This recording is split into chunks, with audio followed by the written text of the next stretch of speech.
اردو صفحہ کو سبسکرائب کیجیے اور آنے والی ہر نئی ویڈیو کے لیے گھنٹی دبائیے۔ جہنم کی رقاصہ۔ عمران سر جھکائے ہوئے اٹھا اور کمرے سے نکل گیا۔ 3 گھنٹے کے اندر ہی پورے محکمے کو معلوم ہو گیا کہ عمران نے استعفیٰ دے دیا ہے۔ خبر پر سب سے زیادہ خوشی کیپٹن فیاض کو ہوئی۔ وہ عمران کا دوست ضرور تھا، لیکن اسی تک جہاں خود اس کے مفاد کو ٹھیس نہ لگتی ہو۔ عمران کے باقاعدہ ملازمت میں آ جانے کے بعد سے اس کا وقار خطرے میں پڑ گیا تھا۔ ملازمت میں آ جانے سے قبل عمران نے بعض کیسوں کے سلسلے میں اس کی جو مدد کی تھی، اس کی بنا پر اس کی ساکھ بن گئی تھی، لیکن اس کے ملازمت میں آتے ہی عملی طور پر فیاض کی حیثیت 0 کے برابر بھی نہیں رہ گئی تھی۔ عمران ڈیئر، فیاض اس سے کہہ رہا تھا، مجھے افسوس ہے کہ تمہارا ساتھ چھوٹ رہا ہے، کسی دشمن نے اڑائی ہوگی۔ عمران نے لاپرواہی سے کہا۔ پھر فیاض کا شانہ تھپکتا ہوا بولا، نہیں دوست، میں قبر میں بھی تمہارا ساتھ نہیں چھوڑوں گا۔ فی الحال اپنے بنگلے کے 2 کمرے میرے لیے خالی کروا دو۔ کیا مطلب؟ والد کہتے ہیں کہ میں اب ان کی کوٹھی میں قدم بھی نہیں رکھ سکتا، حالانکہ مجھے یقین ہے کہ میں رکھ سکتا ہوں۔ اوہ، اب میں سمجھا، غالباً اس کی وجہ وہ عورت ہے۔ فیاض ہنسنے لگا۔ ہائے، وہ عورت؟ عمران آنکھیں پھاڑ کر بولا، تم میرے باپ کو بدنام کرنے کی کوشش کر رہے ہو۔ شٹ اپ یو فول، میرا مطلب یہ تھا۔ نہیں، بالکل شٹ اپ، ابھی سن پائیں تو تم سے بھی استعفیٰ لکھوا لیں۔ خبردار ہوشیار، تم میری بات کا جواب دو، کمرے خالی کر رہے ہو یا نہیں؟ یار بات دراصل یہ ہے کہ میری بیوی، کیا وہ عورت بھی تمہارے ساتھ ہی رہے گی؟ اس کا نام روشی ہے۔ خیر کچھ ہو، ہاں تو میری بیوی کچھ اور سمجھے گی۔ کیا سمجھے گی؟ یہی کہ وہ تمہاری داشتہ ہے۔ ہائے لا حول ولا قوت، میں تمہاری بیوی کی بہت عزت کرتا ہوں۔ میں اس عورت کے بارے میں کہہ رہا تھا۔ فیاض جھنپا بھی اور جھلا بھی گیا۔ اوہ تو ایسے بولو نا، میں سمجھا شاید تمہاری بیوی مجھے اپنا داشتہ سمجھے گی، یعنی کہ میرا مطلب ہے، میں شاید ابھی کچھ غلط بول گیا ہوں۔ اچھا خیر، اگر تم بنگلے میں جگہ نہیں دینا چاہتے تو وہ فلیٹ ہی دے دو مجھے، جسے تم پگڑی پر اٹھانے والے ہو۔ کیسا فلیٹ؟ فیاض چونک کر اسے گھورنے لگا۔ چھوڑو یار، اب کیا مجھے یہ بھی بتانا پڑے گا کہ تم نے 4-5 فلیٹوں پر ناجائز طور پر قبضہ کر رکھا ہے؟ ذرا آہستہ بولو، گدھے کہیں کے۔ فیاض چاروں طرف دیکھتا ہوا بولا، فورسن ہاؤس والے فلیٹ کی کنجی میرے حوالے کر دو، سمجھے؟ خدا تمہیں غارت کرے۔ فیاض اسے گھونسا دکھاتا ہوا دانت پیس کر بولا۔ 3-4 دن بعد شہر کے ایک سب سے زیادہ تعداد میں شائع ہونے والے اخبار میں لوگوں کی نظروں سے ایک عجیب و غریب اشتہار گزرا، جس کی سرخی یہ تھی، طلاق حاصل کرنے کے لیے ہم سے رجوع کیجیے۔ اشتہار کا مضمون تھا، اگر آپ اپنے شوہر سے تنگ آ گئی ہیں تو طلاق کے علاوہ اور کوئی چارہ نہیں، لیکن عدالت سے طلاق حاصل کرنے کے لیے شوہر کے خلاف ٹھوس قسم کے ثبوت پیش کرنے پڑتے ہیں۔ ہم مناسب معاوضے پر آپ کے لیے ایسے ثبوت مہیا کر سکتے ہیں جو طلاق کے لیے کافی ہوں۔ صرف ایک بار ہم سے رجوع کر کے ہمیشہ کے لیے سچی خوشی حاصل کیجیے۔ ہمارے ادارے کی مخصوص کارکن ایک اینگلو برمیز خاتون ہیں، المشتہر روشی and co, Foreman building, flat number 4۔ Captain Fayyaz نے یہ اشتہار پڑھا اور اس کا منہ حیرت سے کھل گیا۔ فورمن بلڈنگ کا 4تھا فلیٹ وہی تھا جس کی کنجی عمران اس سے لے گیا تھا۔ روشی اینڈ کو۔ فیاض اپنی یادداشت پر زور دینے لگا۔ روشی، یہ اسی عورت کا نام ہے جسے عمران شاداب نگر سے لایا ہے۔ فیاض اپنی ٹھوڑی کھجانے لگا۔ یہ ایک بالکل ہی نئی حرکت تھی، اس سے شہر میں انتشار کی لہر دوڑ سکتی تھی، لیکن اسے غیر قانونی نہیں کہا جا سکتا تھا۔ یقیناً روشی اینڈ کمپنی اس کے محکمے کے لیے ایک مستقل درد سر بننے والی تھی۔ فیاض نے ہاتھ پیر پھیلا کر ایک طویل انگڑائی لی اور سگریٹ سلگا کر دوبارہ اشتہار پڑھنے لگا۔ اس نے روشی کے متعلق صرف سنا تھا، اسے دیکھا نہیں تھا۔ وہ تھوڑی دیر بیٹھا سگریٹ پیتا رہا، پھر اٹھ کر آفس سے باہر آیا، موٹر سائیکل سنبھالی اور فورمن بلڈنگ کی طرف روانہ ہو گیا۔ فورمن بلڈنگ ایک 3 منزلہ عمارت تھی اور اس کے فلیٹوں میں زیادہ تر تجارتی فرموں کے دفاتر تھے۔ کیپٹن فیاض 4تھے فلیٹ کے سامنے رک گیا، جس پر روشی اینڈ کو کا بورڈ لگا ہوا تھا۔ فیاض نے بورڈ کی پوری تحریر پڑھی، Roshi and co, forwarding and clearing agents. Fayyaz نے برا سا منہ بنا کر اپنے شانوں کو جنبش دی اور چیک ہٹا کر اندر داخل ہو گیا۔ کمرے میں روشی اور عمران کے علاوہ اور کوئی نہیں تھا۔ فیاض کو دیکھ کر عمران نے کرسی کی طرف اشارہ کیا۔ وہ روشی کو کچھ لکھوا رہا تھا۔ میں ڈاکٹر واٹسن۔ اس نے ڈکٹیشن جاری رکھا اور روشی کی پینسل بڑی تیزی سے کاغذ پر چلتی رہی۔ آدمی کو زندگی میں بعض ایسے واقعات بھی پیش آتے ہیں جو زندگی کے آخری لمحات میں بھی ضرور یاد آتے ہیں۔ میں ڈاکٹر واٹسن مرتے وقت ایک بار یہ ضرور سوچوں گا۔ سوچوں سوچوں سوچوں۔ عمران سوچوں سوچوں کی گردان کرتا ہوا کچھ سوچنے لگا۔ روشی کی پینسل رک گئی۔ وہ پینسل رکھ کر فیاض کی طرف مڑی۔ فرمائیے، اس نے فیاض سے کہا۔ فرمائیں گے، عمران نے سر کھجاتے ہوئے کہا۔ ذرا دیکھنا رجسٹر میں ہماری کسی موکلہ کا نام مسز فیاض تو نہیں ہے؟ موکلہ؟ روشی نے حیرت کا اظہار کیا۔ اوہ ہاں، اچھا، ڈکٹیشن۔ عمران نے پھر اسے لکھنے کا اشارہ کیا۔ پلیز، فیاض ہاتھ اٹھا کر بولا۔ ڈکٹیشن پھر ہوتا رہے گا۔ کیا بات ہے سپر فیاض؟ عمران نے حیرت سے کہا۔ کیا تم اپنی بیوی کو طلاق دینا چاہتے ہو؟ تمہاری فرم کے اشتہار میں میرا محکمہ کافی دلچسپی رکھتا ہے۔ ویری گڈ، عمران سر ہلا کر بولا۔ تب تو میں اسی سال انکم ٹیکس ادا کرنے کے قابل ہو جاؤں گا۔ بکواس مت کرو سپر فیاض، میں تمہارا مشکور ہوں گا اگر تم اپنے محکمے کے شادی شدہ افراد کی فہرست مجھے عنایت کرو، مگر ڈیڈی کا نام اس میں نہ ہونا چاہیے۔ آخر اس حرکت کا مطلب کیا ہے؟ کیسی حرکت؟ یہی اشتہار؟ اشتہار؟ ہاں، اشتہار کیا؟ یہ کیا لغویت ہے؟ اور تم نے یہاں فارورڈنگ اور کلیئرنگ کا بورڈ لگا رکھا ہے۔ یہ شادی اور طلاق کا انگریزی ترجمہ ہے، لیکن تم یہ گندا بزنس نہیں کر سکتے۔ روشی، تم دوسرے کمرے میں جاؤ، عمران نے روشی سے کہا۔ روشی وہاں سے اٹھ گئی۔ عورت تو زوردار ہے، فیاض اپنی ایک آنکھ دبا کر بولا۔ یہی جملہ تمہاری بیوی تمہارے خلاف عدالت میں ثبوت کے طور پر پیش کر کے طلاق حاصل کر سکتی ہے۔ بکواس مت کرو، تم بڑی مصیبتوں میں پھنس جاؤ گے، فیاض نے کہا۔ کیوں مائی ڈیئر؟ سپر فیاض، بس یوں ہی، اسے کوئی بھی پسند نہیں کرے گا۔ حرکت غیر قانونی تو نہیں؟ غیر قانونی؟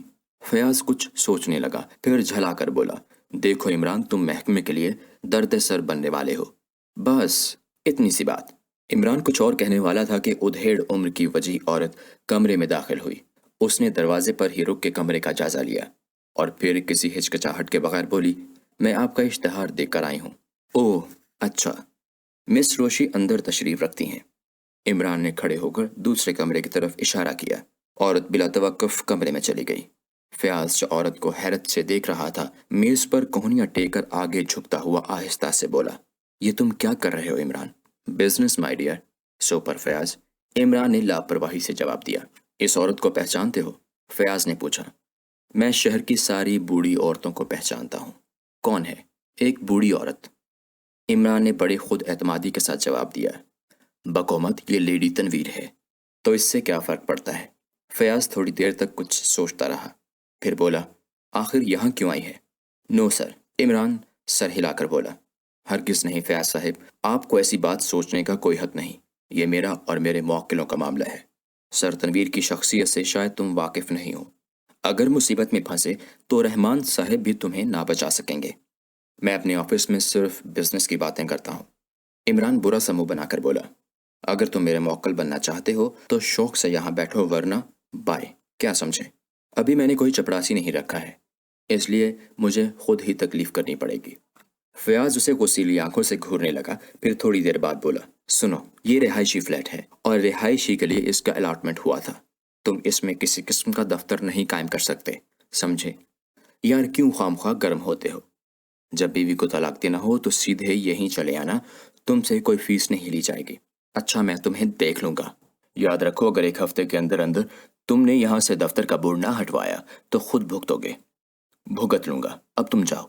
یہ بزنس کا وقت ہے اور میری پارٹنر تم سے کبھی بے تکلف نہیں ہوگی، اس لیے روزانہ ادھر کے چکر کاٹنا۔ اگر ڈاکٹر نسخے میں نہ لکھے تو بہتر ہے۔ عمران نے میز پر رکھی ہوئی گھنٹی بجائی اور پھر گڑبڑا کر بولا، لا حول ولا قوت، چپڑاسی تو ابھی رکھا ہی نہیں، پھر میں گھنٹی کیوں بجا رہا ہوں؟ یار فیاض، ذرا لپک کر 2 آنے کے بھنے ہوئے چنے تو لانا، لنچ کا وقت آ رہا ہے، اور 2 پیسے کی ہری مرچیں، پودینہ مفت میں مل جائے گا۔ بس میرا نام لے لینا، میں جاتا تو ایک ٹماٹر بھی پار کر لاتا۔ خیر، کوشش کرنا، تمہیں پچھتانا پڑے گا۔ میں نے ابھی شادی تو نہیں کی؟ اچھا۔ فیاض بھنا کر کھڑا ہو گیا، چند لمحے عمران کو گھورتا رہا، پھر کمرے سے نکل گیا۔ عمران کے ہونٹوں پر شرارت آمیز مسکراہٹ تھی۔ تھوڑی دیر بعد روشی اور لیڈی تنویر باہر آ گئیں۔ روشی اس سے کہہ رہی تھی، آپ مطمئن رہیں، آپ کو حالات سے باخبر رکھا جائے گا اور یہاں ساری باتیں راز رہیں گی۔ شکریہ، لیڈی تنویر نے کہا اور پروقار انداز میں چلتی ہوئی باہر چلی گئیں۔ روشی چند لمحے کھڑی مسکراتی رہی، پھر اس نے 100 کے 20 نوٹ بلاؤز کے گریبان سے نکال کر عمران کے آگے ڈال دیے۔ ہائے ہائے، عمران نے الوؤں کی طرح آنکھیں پھاڑ دیں۔ میں ہمیشہ پکا سودا کرتی ہوں، روشی اکڑ کر بولی۔ یعنی؟ بیٹھو بیٹھو، کیا پیو گی؟ یہ کون تھا جو ابھی آیا تھا؟ فکر نہ کرو، ایسے درجنوں آتے جاتے رہیں گے۔ ہاں، وہ کیا چاہتی ہے؟ تم کیا سمجھتے ہو؟ کیا وہ اپنے شوہر سے طلاق چاہتی ہوگی؟ میں تو یہ بھی سمجھ سکتا ہوں کہ… خیر، تم اپنی بات بتاؤ۔ وہ ایک آدمی کے متعلق معلومات فراہم کرنا چاہتی ہے، 2000 پیش کی دے گئی ہے اور بقیہ 3000 مکمل معلومات حاصل کر لینے کے بعد۔ آہا، 5000! روشی، تم نے غلطی کی۔ مجھ سے مشورہ لیے بغیر تمہیں روپے ہرگز نہیں لینے تھے۔ کیا تم نے اسے رسید دی ہے؟ نہیں، کچھ نہیں، اس نے رسید طلب ہی نہیں کی۔ تفصیل؟ روشی، میرا خیال ہے کہ معاملہ بالکل سیدھا سادہ ہے۔ روشی بیٹھتی ہوئی بولی، وہ اس شہر کے ایک آدمی کی مصروفیات کے متعلق معلوم کرنا چاہتی ہے اور وہ ان معلومات کو طلاق کے لیے استعمال نہیں کرے گی۔ وہ آدمی کون ہے؟ تفصیل میں نے لکھ لی ہے، اس نے کاغذ کا ایک ٹکڑا عمران کی طرف بڑھاتے ہوئے کہا۔ عمران نے کاغذ لے کر تحریر پر نظریں جما دیں۔ تھوڑی دیر بعد اس نے ایک طویل انگڑائی لی اور آنکھیں بند کر کے اس طرح آگے کی طرف ہاتھ بڑھایا جیسے فون کا رسیور اٹھانے کا ارادہ ہو، لیکن پھر چونک کر روشی کی طرف دیکھنے لگا۔ فون تو لینا ہی پڑے گا، اس کے بغیر کام نہیں چل سکتا۔ فون گیا جہنم میں، میں یہاں تنہا سوتی ہوں، مجھے خوف معلوم ہوتا ہے۔ تم رات کو کہاں رہتے ہو؟ پہلے اس کا جواب دو۔ روشی، یہ مت پوچھو، ہم صرف پارٹنرز ہیں۔ عمران نے 100 کے 10 نوٹ الگ کیے اور انہیں روشی کی طرف کھسکاتا ہوا بولا، اپنا حصہ رکھو، ہو سکتا ہے کہ بقیہ 3000 ملنے کی نوبت ہی نہ آئے۔ کیوں؟ تم نے مجھ سے مشورہ کیے بغیر کیس لے لیا۔ خیر، ابھی نہیں ہو، پھر دیکھیں گے۔ کیوں؟ کیس میں کیا خرابی ہے؟ وہ اس کے متعلق معلومات کیوں فراہم کرنا چاہتی ہے؟ یہ اس نے نہیں بتایا۔ کچا کام ہے پارٹنر، عمران سر ہلا کر بولا۔ خیر، میں دیکھوں گا۔ کیا دیکھو گے؟ یہ ایک… خیر ہاں دیکھو، یہ عورت یہاں کی مشہور اور ذی حیثیت شخصیتوں میں سے ہے، لیڈی تنویر۔ لیڈی؟ روشی نے حیرت سے کہا۔ ہاں لیڈی۔ تمہیں حیرت کیوں ہے؟ اس نے مجھے اپنا نام مسز رفعت بتایا تھا۔ یہی میں کہہ رہا تھا کہ کچھ گھپلا ضرور ہے۔ خیر، وہ اپنی اصلیت بھی چھپانا چاہتی ہے۔ وہ ایک ایسے آدمی کے متعلق معلومات حاصل کرنا چاہتی ہے جو اس کے طبقے کا نہیں ہو سکتا۔ کیوں، تم نے طبقے کا اندازہ کیسے کر لیا؟ اس کا پتہ… عمران سر ہلا کر رہ گیا۔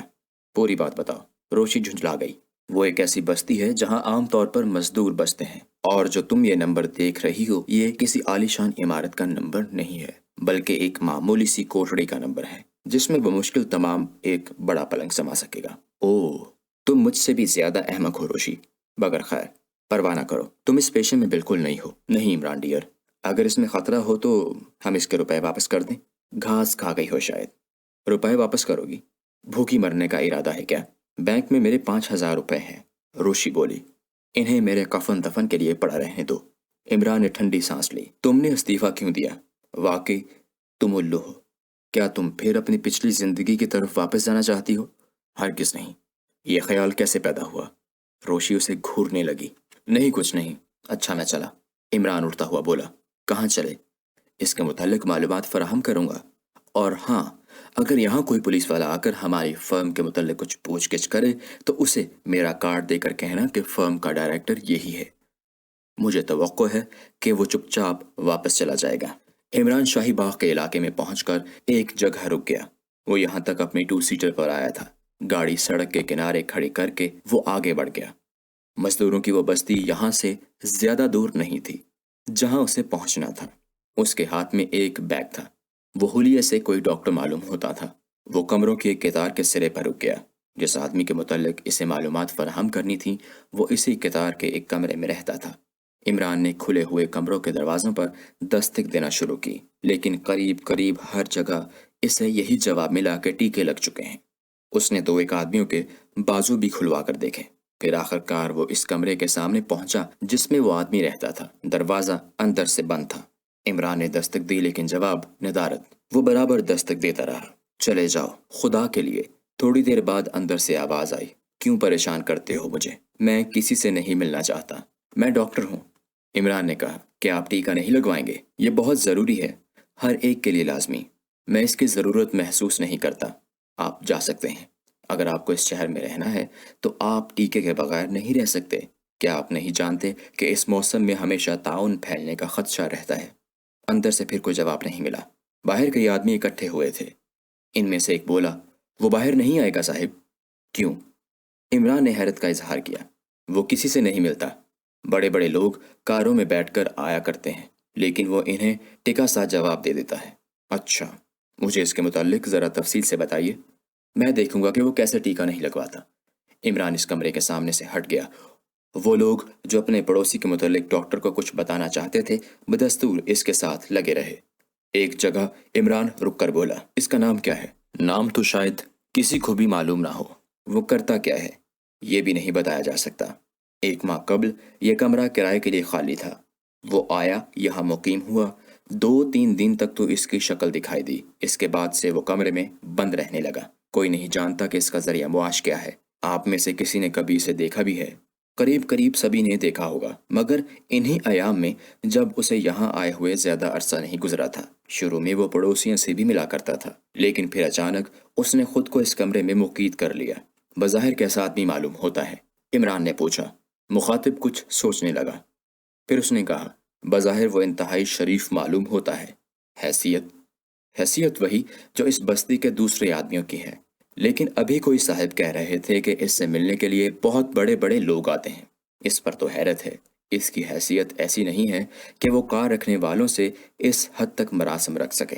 لیکن کیا؟ عمران مخاطب کو گھورنے لگا۔ کچھ نہیں، یہی کہ وہ ان لوگوں سے بھی ملنا نہیں پسند کرتا۔ اوہ ذرا دیکھیے، وہ ایک کار ادھر ہی آ رہی ہے۔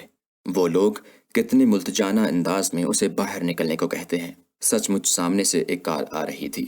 حالانکہ یہ گلی ایسی نہیں تھی کہ یہاں کوئی اپنی کار لانے کی ہمت کرتا، مگر وہ کار کسی نہ کسی طرح گلی میں گھس ہی پڑی تھی۔ سٹیئرنگ کے پیچھے ایک خوش پوش اور پروکار آدمی بیٹھا نظر آ رہا تھا۔ کار ٹھیک اس کمرے کے سامنے رک گئی۔ وہ آدمی کار سے اتر کر دروازے پر دستک دینے لگا۔ فاصلہ زیادہ ہونے کی بنا پر عمران کمرے کے اندر سے آنے والی آواز نہ سن سکا، لیکن وہ دستک دینے والے کو بآسانی دیکھ سکتا تھا۔ اس کی آواز بھی سن سکتا تھا۔ حقیقتاً اس کا انداز ملتجانہ تھا۔ عمران خاموشی سے اسے دیکھتا رہا، پھر اس نے اسے دروازے کے پاس سے ہٹتے دیکھا۔ وہ اپنی کار کی طرف واپس جا رہا تھا۔ میں اسے بھی ٹیکہ لگاؤں گا، عمران بڑبڑایا، اور پاس کھڑے لوگ منہ بند کر کے ہنسنے لگے۔ عمران انہیں وہیں چھوڑ کر آگے بڑھ گیا۔ وہ گلیوں میں گھستا ہوا پھر سڑک پر آ گیا، اور ٹھیک اسی گلی کے سرے پر جا کھڑا ہوا جس سے اس آدمی کی کار برآمد ہونے کی توقع تھی۔ جیسے ہی کار گلی سے نکلی، عمران راستہ روک کر کھڑا ہو گیا۔ کیا بات ہے؟ کار والے نے تحیر زدہ لہجے میں پوچھا۔ کیا آپ طاعون کا ٹیکہ لے چکے ہیں؟ نہیں۔ کیوں؟ تب تو میں ٹیکہ لگائے بغیر آپ کو یہاں سے نہ جانے دوں گا۔ اس بستی میں 1-2 کیس ہو چکے ہیں۔ آپ کون ہیں؟ کار والا اسے گھورتا ہوا بولا۔ میڈیکل آفیسر آن آؤٹ ڈور ڈیوٹیز، عمران نے سنجیدگی سے کہا۔ ہمیں سب کو یہ ٹیکہ لگانے کا حکم ملا ہے۔ انکار کرنے والے پولیس کے حوالے بھی کیے جا سکتے ہیں۔ کار والا ہنسنے لگا۔ جانے دیجیے، اس نے سٹیئرنگ کی طرف متوجہ ہوتے ہوئے کہا۔ میں زبردستی لگاؤں گا، اگر آپ تعارض کریں گے تو میں آپ کی کار میں بیٹھ کر کوتوالی چلوں گا۔ چلو، اس نے لاپرواہی سے کہا، پھر اپنی جیب میں ہاتھ ڈالتا ہوا بولا، یہ میرا کارڈ لے کر بھی کوتوالی جا سکتے ہو، میں وہاں براہ راست طلب کر لیا جاؤں گا۔ عمران نے اس کا تعارفی کارڈ لے کر پڑھا، جس پر سر تنویر لکھا ہوا تھا۔ سر تنویر، عمران آہستہ سے بڑبڑایا، جناب، آپ میرے خلاف ایک شکایت نامہ تحریر کر کے اس کارڈ کے ساتھ جسے چاہے بھیج سکتے ہیں۔ اب اجازت دیجیے۔ کار فراٹے بھرتی ہوئی آگے نکل گئی۔ عمران بائیں ہاتھ سے اپنی پیشانی رگڑتا رہا۔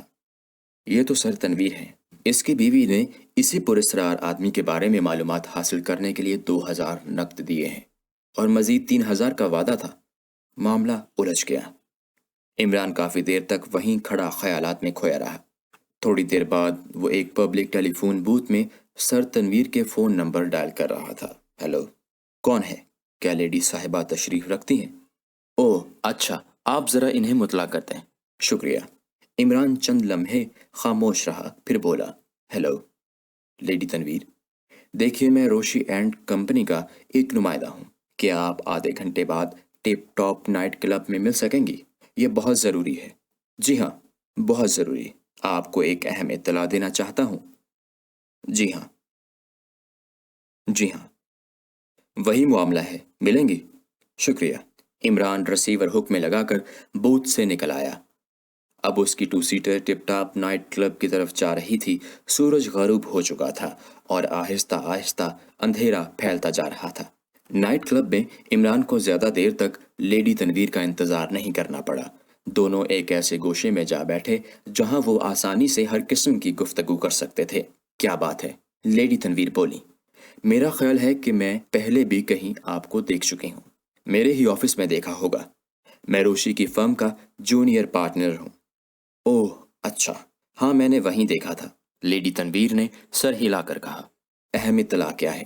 مسٹر تنویر بھی اس آدمی میں دلچسپی لے رہے ہیں، عمران نے بے ساختہ کہا اور لیڈی تنویر کے چہرے پر نظر جما دی۔ نہیں، لیڈی بری طرح چونک پڑی۔ جی ہاں۔ لیڈی تنویر کا چہرہ یک بیک تاریک ہو گیا، وہ بار بار اپنے ہونٹوں پر زبان پھیر رہی تھی۔ تم کس طرح کہہ سکتے ہو؟ میں نے انہیں اپنی آنکھوں سے اس آدمی کے دروازے پر دستک دیتے دیکھا ہے۔ کیا وہ سر تنویر سے ملا تھا؟ نہیں، وہ کسی سے نہیں ملتا، اس کا کمرہ ہر وقت بند رہتا ہے۔ میرا خیال ہے ابھی تک ان دونوں کی ملاقات نہیں ہوئی۔ پڑوسیوں کا کہنا ہے کہ اس کے دروازے پر کاریں آتی ہیں، ہوش پوش آدمی اس سے ملنا چاہتے ہیں لیکن وہ کسی سے بھی نہیں ملتا۔ لیڈی تنویر کچھ دیر تک خاموش رہی، پھر آہستہ سے بولی، اگر سر تنویر بھی اس میں دلچسپی لے رہے ہیں تو اسے یہاں سے جانا چاہیے، لیکن آپ نے میرے دفتر میں اپنا نام اور پتہ غلط کیوں لکھوایا ہے؟ عمران نے پوچھا۔ اوہ، میں نے غلطی کی تھی، میری مدد کرو۔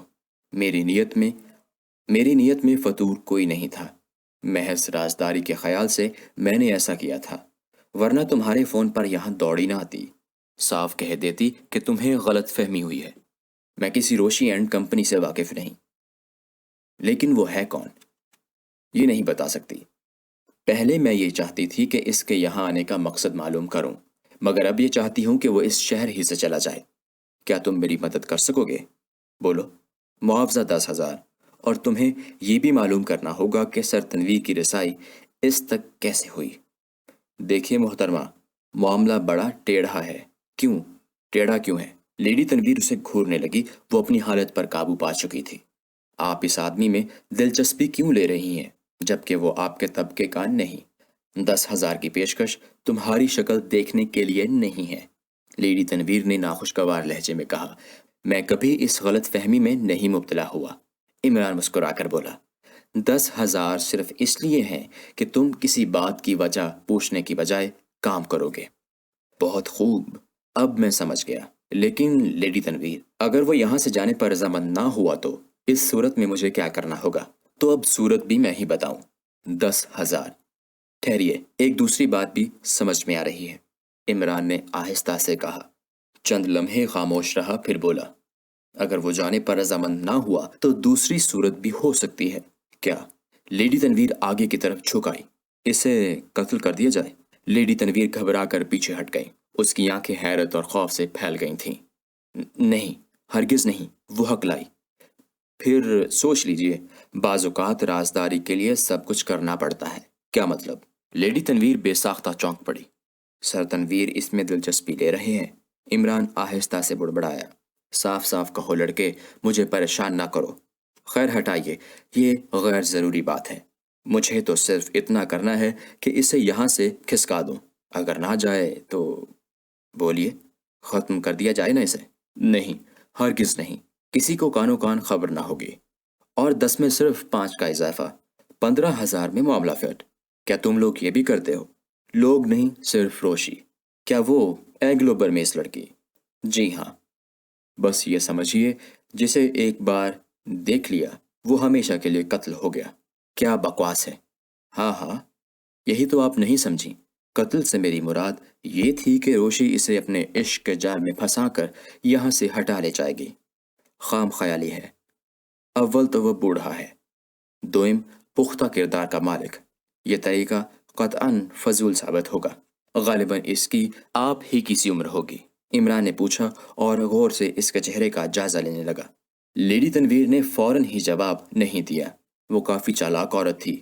اس نے لاپرواہی سے کہا، یہ قطعاً غیر ضروری سوال ہے۔ اچھا، اب میں کچھ نہیں پوچھوں گا، صرف اتنا بتا دیجئے کہ آپ اسے کب سے جانتی ہیں۔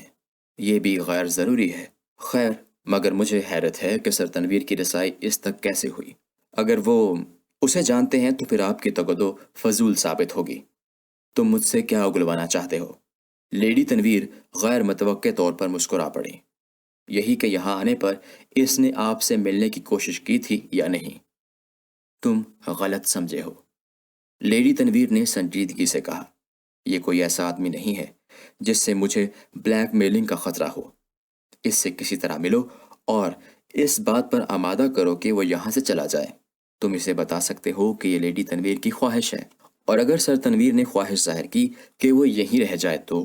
عمران نے پوچھا۔ سر تنویر؟ لیڈی تنویر کے چہرے پر الجھن کے آثار نظر آنے لگے۔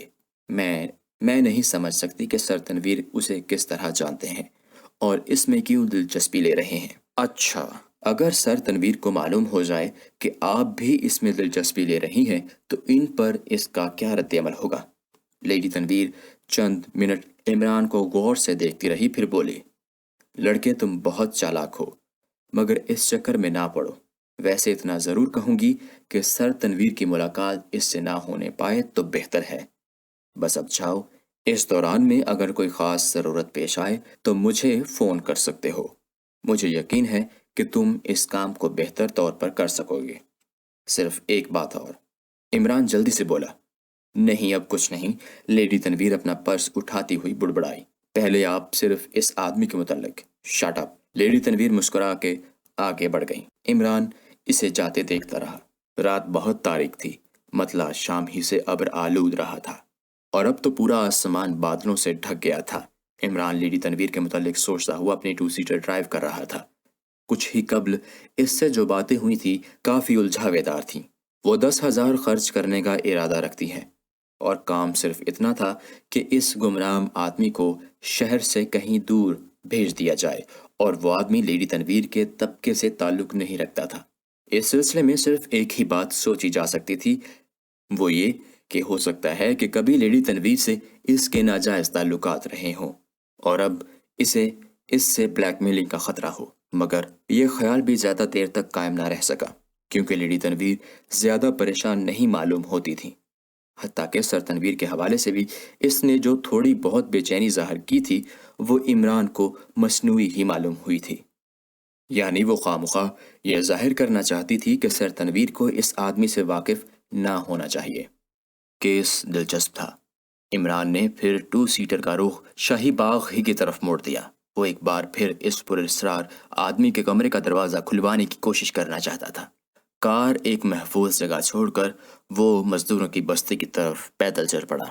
یہ بستی اس وقت بالکل تاریک پڑی تھی۔ گلیوں میں کہیں کہیں لیمپ کی روشنی کے دھبے نظر آ جاتے۔ یہ روشنی بھی ان مزدوروں کے کمروں کی تھی جنہیں شاید ملوں میں رات کی شفٹ پر کام کرنے جانا تھا۔ عمران گلیوں سے گزرتا رہا، لیکن کسی نے بھی اس کی طرف توجہ نہ دی۔ کبھی کبھار ایک آدھا کتا مزمحل سی آوازیں نکالتا اور پھر خاموش ہو جاتا۔ وہ اسی گلی میں پہنچ گیا جہاں اسے جانا تھا۔ پھر وہ اس کمرے کی طرف بڑھ ہی رہا تھا کہ یکایک اسے ٹھٹک جانا پڑا، کیونکہ کسی نے کمرے کا دروازہ اندر سے کھولا تھا۔ وہ ایک طرف ہٹ گیا۔ کسی نے کمرے سے نکل کر دروازہ بند کیا۔ اس نے اپنے داہنے ہاتھ میں کوئی وزنی سی چیز لٹکا رکھی تھی۔ پھر عمران نے اسے گلی کے دوسرے سرے کی طرف جاتے دیکھا۔ عمران بھی آہستہ آہستہ چلنے لگا۔ وہ ایک دیوار پر لپٹا ہوا آگے بڑھ رہا تھا۔ اس نے محسوس کر لیا تھا کہ متعاقب چاروں طرف دیکھتا ہوا بہت احتیاط سے قدم بڑھا رہا ہے۔ سڑک پر پہنچ کر اس آدمی نے اپنی رفتار تیز کر دی، لیکن یہاں وہ چوروں کی طرح ادھر ادھر نہیں دیکھ رہا تھا۔ اس کا رخ تانگا اسٹینڈ کی طرف تھا۔ عمران بھی چلتا رہا، اور پھر جب وہ ایک تانگے پر بیٹھ گیا تو عمران نے اپنی کار کی طرف دوڑنا شروع کر دیا، جو وہاں سے کافی فاصلے پر تھی، اور تانگا مخالف سمت میں جا رہا تھا۔ کار تک پہنچتے پہنچتے تانگا نظروں سے اوجھل ہو گیا۔ عمران کو بڑی مایوسی ہوئی، مگر اس نے ہمت نہیں ہاری۔ کار اسٹارٹ کر کے وہ بھی ادھر ہی روانہ ہو گیا جدھر تانگا گیا تھا۔ اسے یقین تھا کہ اگر تانگا کسی نواحی بستی میں نہ مڑ گیا ہو تو وہ اسے ضرور جالے گا۔ سڑک سنسان پڑی تھی۔ آگے چل کر کار کی اگلی روشنی میں ایک تانگا دکھائی دیا، لیکن یہ ضروری نہیں تھا کہ وہ وہی تانگا رہا ہو جس کی اسے تلاش تھی۔ اس نے کار کی رفتار بہت کم کر دی، ساتھ ہی اس نے محسوس کیا کہ تانگا کی رفتار پہلے سے زیادہ ہو گئی ہے، اور پھر ایک جگہ دفعتاً تانگا رک گیا۔ سڑک پر آگے چڑھائی تھی۔ Like, comment, share, press the bell icon.